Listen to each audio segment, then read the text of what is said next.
Hi guys, welcome back to the channel. FPL Consult here, and today we're going to take a look at a Game Week 8 wildcard draft. So, a lot of things have happened in Game Week 7, quite a number of upsets. Man City lost 2-1 to Wolves, Manchester United lost 1-0 to Crystal Palace, and of course the massive 6-1 result for Aston Villa against Brighton. So, loads of upsets. A lot of us want to jump on certain players. Some of us are having injuries in our squads right now, and we're looking at loads of flags, and maybe you are forced into a wildcard as well. So, we're going to take a look at the fixtures today, the fixture taker for the next 6 game weeks, see which teams are the ones to target, and of course, we'll take a look at the draft later on as well. So hopefully this video is helpful for you guys. If you do enjoy it, please give it a like and also subscribe as well if you are new around here. So let's take a look at the fixtures here as we can see here on the screen. Now Aston Villa for the next 6 game weeks are top of the fixture ticker. So you can imagine that immediately after this 6-1 win against Brighton, a lot of people are already going to knee-jerk them in. But on top of that, you add these run of fixtures for them: Wolves, West Ham, Luton, Nottingham Forest, Fulham.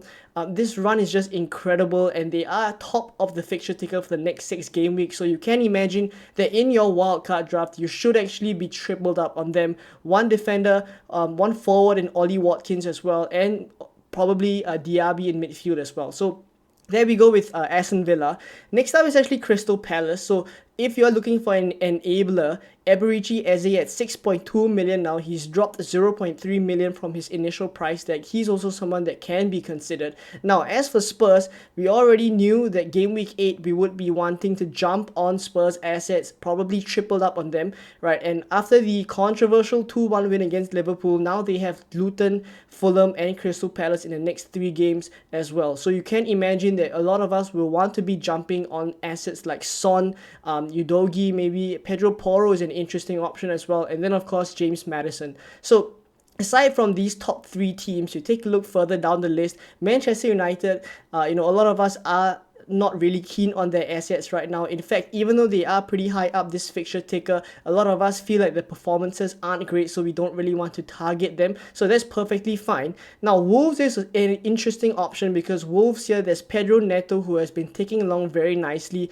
and he's also pretty cheap, so he can act as an enabler for your team as well. Because if you want to fit a lot of players that are very expensive, like Son, Salah, maybe Kieran Trippier, maybe Ollie Watkins, and Erling Haaland, something has to give. And if you are looking for an enabler, then maybe Pedro Neto is one to consider as well. Now, further down the list, there's also Newcastle and West Ham. And Newcastle is important to note as well that Botman is going to be out for what looks like at least a month or so. So that may impact their defensive performances. But for the time being, if you are looking for a cheap defender, then it probably would be Dan Burn at 4.5. Right? Of course, the more expensive option, Kieran Trippier at 6.6 million, is still the one, the premium defender that a lot of us find hard to get. And if you're trying to fit a lot of players, maybe Kieran Trippier has to give. So there will have to be some trade-offs being made in your Game Week 8 wildcard. Now, West Ham is another team that I want to talk about. Won 2-0 this weekend against Sheffield. Now, yes, they have Newcastle in Game Week 8, Aston Villa in Game Week 9. Not great, but after that, from Game Week 10 onwards, it's a sea of green for them. Everton, Brentford, Nottingham Forest, Burnley, and it stretches all the way until Game Week 19. So they are a team that you can hold for a really long period of time. Areola comes to mind as well as an enabler for keepers. And then, of course, there are the forward options. Jared Bowen, James Ward-Prowse on set pieces as well is someone to consider. Now, so these are the teams that I think I would probably target in my Game Week 8 wildcard. And for the time being, I haven't activated my wildcard chip. So for the time being, I am actually 0.4 million down because I didn't manage to catch the price rises. I was still a little bit hesitant on whether I wanted to wildcard in Game Week 8 or not. But for the time being, I feel like I will be hitting the button come after the Nottingham Forest game, because I tinker a little bit and I take a look at this draft. Moving forward, it looks pretty good as well. So I feel like I will be set on this team. Right, so let's take a look at the Game Week 8 wildcard draft. So currently this is where I'm at with a Game Week 8 wildcard draft, and let's break the draft down. So the team value is 100.4 million. It's slightly expensive. I know team value is something that a lot of us are struggling with this season because of the price rises and also the price drops. The price changes have been pretty brutal this season as well, right? So the 104 million, if you aren't able to get to it, you can downgrade some players, and then it's a 3-5-2 formation that we're going to go with as per usual, right? So let's break it down. For keeper pairing, I think it has to be Matt Turner and Areola. Now, Areola is on the bench for now because he plays Newcastle at home, but you can imagine come game week 9 onwards, when West Ham fixtures start to pick up after this Newcastle game, basically, Areola should be the first choice keeper for this team. And would start most of the game weeks as well. And in general, when West Ham have a tough fixture, Matt Turner actually does have good fixtures, so they rotate pretty well, and they're cheap. 4.0 million for Turner, 4.2 million for Areola. I think we can all agree this is pretty much the best keeper pairing out there for now. In defense, I've gone pretty cheap here. Dan Burn, Udogie, and Medicash, all sub 5 million. So Dan Burn is at 4.5, Udogie is at 4.7, Medicash is at 4.8. So they're all pretty cheap, and long term they are good options as well. So if we break it down, Udogie is to cover the Spurs fixtures, Cash is to cover the good Aston Villa run that we just talked about just now, and Dan Burn is here, of course, because Newcastle have been picking up quite a number of clean sheets and they are looking like a defensively very solid side. So Dan Burn is just to cover that Newcastle defense. Now, of course, Kieran Trippier is the better asset to own, but as you guys can see, we are trying to fit a lot of premium assets in this particular team here. Like you have Son, you have Salah, you have Watkins, you have Haaland, you even have Maddison as well. So if you want to fit everyone in, you will have to make a compromise, and for this particular draft, the compromise is to drop Kieran Trippier down to Dan Burn. Now, for the other two defenders, they are on the bench. It's Joachim Anderson from Crystal Palace and Kabore from Luton Town. Now, Kabore, of course, is just a bench fodder, 4.0 million. Anderson is at 4.7 million. And Crystal Palace, as we saw just now, are actually top 3 for the fixture ticker for the next 6 game weeks. So you can imagine that if you need Joachim Anderson, he can come in very nicely as an enabler and also someone that has decent fixtures. And I feel Crystal Palace is a team that has just been going so under the radar this season. They've been keeping a good number of clean sheets here and there, and also picking up a couple of good results as well, right? So it's not just this 1-0 win against Manchester United that has just brought our attention to Crystal Palace assets. I do feel like even Edouard, when he was fit, was ticking along pretty nicely as well. So Crystal Palace, definitely a team to keep a lookout for, and having Anderson here just allows us entry into that Crystal Palace defense. Now, in midfield, all 5 of them are in the starting 11. We're going to go with Ward-Prowse, Salah, Son, Maddison, and Diaby. Now, let's talk about the most expensive player first. Now, Mohamed Salah is definitely going to be in a Game Week 8 wildcard draft because he's the only one, right, that is nailed for 90 minutes.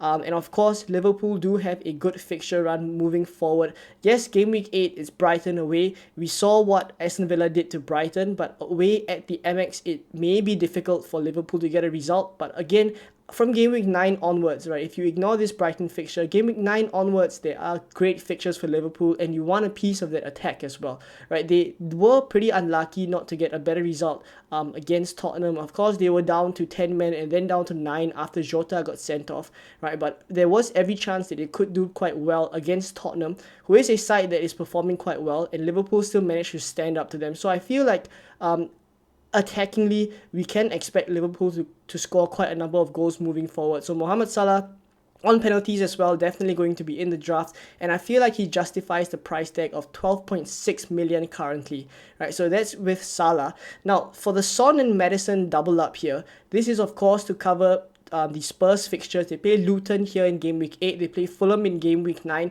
After Game Week 9, where they play Crystal Palace in Game Week 10, you can actually consider to start selling the Spurs assets from Game Week 10 onwards, because their run after that isn't the best as well, right? But of course, that is subject to how they're performing. If they just look incredible attackingly, which I would expect they will continue to do so, right? But there are assets like maybe Saka, Odegaard, Arsenal assets and Brighton assets that you would want to jump on from Game Week 10 onwards, because that's when their fixtures swing again. You can consider selling a Spurs asset, but for now in Game Week 8, you would definitely want to double up on Spurs in the attack, right, with Son and Maddison. Now, for the other two attackers in the midfield is Ward-Prowse and Diaby. Diaby, once again, is to cover that Aston Villa attack. And as I mentioned, we want to triple up on them. So Diaby, Cash, and Watkins will be the triple up for this particular team. And of course, Diaby is currently yellow flagged with a knock. So it remains to be seen whether he will be fit for Game Week 8. But chances are, I think he will be fit. It is just a slight knock that he got as well. Right, so Diaby is in this team, pretty cheap as well as an enabler. And then James Ward-Prowse at 6.2 million is at 6.3 million, sorry, is the one that I've gone for here to take advantage of West Ham's good long-term fixtures. Game Week 8, the fixtures aren't great at all. It's Newcastle at home. Game Week 9 as well, they play Aston Villa, so not great again. But Ward-Prowse is an asset you want to hold long-term because after those two fixtures, that's tough for them. Game Week 10 onwards, West Ham is a team you want to keep for the long run. So you have Areola from West Ham, you have Ward-Prowse, you can consider maybe Mikel Antonio or even Jarrod Bowen later on from Game Week 10 onwards. So that's the thinking behind this West Ham pick here, James Ward-Prowse. And then up front, Erling Haaland and Ollie Watkins. Now, Ollie Watkins is probably the one that we can't go without in this particular draft because he's just got a hat-trick. He's got two assists on top of the hat-trick as well, right? And it seems as if he is starting to find some form, right? He did have a hat-trick in Europe a couple of weeks ago, and then now a hat-trick against Brighton as well. He's starting to become more clinical, and the Ollie Watkins that we kind of saw take along very nicely when he first joined the Premier League as well, right? So Ollie Watkins is an asset I think will take along very nicely. He's going to be in this Game Week 8 team. Erling Haaland is a player I want to discuss a little bit more here, because I feel like there is actually a case for those of you who are daring enough to go without Erling Haaland. He's at 14.1 million, but so of course it's very expensive, but I doubt we will be captaining him a lot from Game Week 10 to Game Week 16, where Manchester City have quite a tough run. So you will be captaining players like Son, players like Salah, etc. So if you're not going to captain Haaland, maybe there is a case for you to go without him. Now, this might sound crazy. I completely understand, but I think there is a case to be considered. At least it may cross some of our minds. So I am here to say that it is worth considering.